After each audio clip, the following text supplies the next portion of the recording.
This is Christine McGowan, and I'm going to talk about the skin cancer and sunscreen lab. So, skin cancer is a type of cancer that affects skin cells. It occurs when the skin cells are damaged, typically due to exposure to UV radiation from the sun or tanning beds, and these cells begin to divide uncontrollably. There are several types of skin cancer, including basal cell carcinoma, squamous cell carcinoma, and the most maybe well-known and most difficult one, melanoma. Symptoms of skin cancer include the appearance of a new mole or growth on the skin. You're supposed to look for changes in the size or color of any existing moles or growths, and the development of a sore or lesion on the skin that does not heal.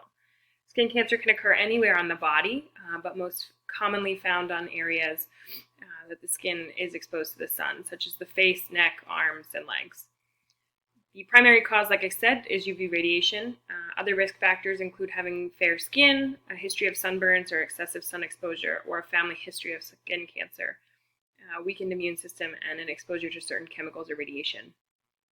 Measures that can be taken to avoid skin cancer include limiting your exposure to UV radiation by staying in the shade, wearing protective clothing like long sleeves and hats if you know you're going to be out in the sun, and using sunscreen with a high SPF.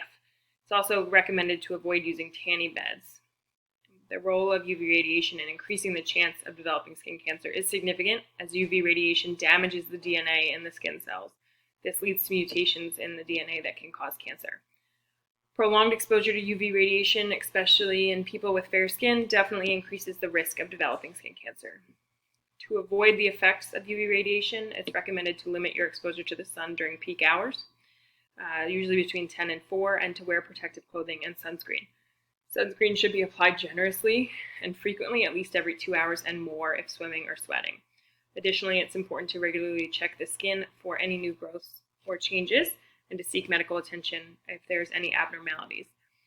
In the lab we did today, we used the sun printing paper, and we were testing the different SPFs of UV radiation. Unfortunately, the UV index right now is pretty low.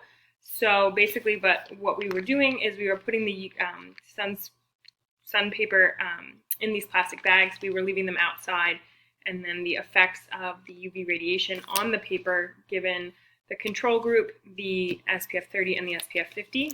And basically the SPF 50, there was virtually no change, because the SPF was protecting the paper from the UV radiation. And the control group, there was a change. It was slightly darker. Again, the UV radiation is only 1.5 right now in California where I live. So it was not enough to do a lot of damage, but I understand the purpose of the experiment and what would happen if the UV index was higher.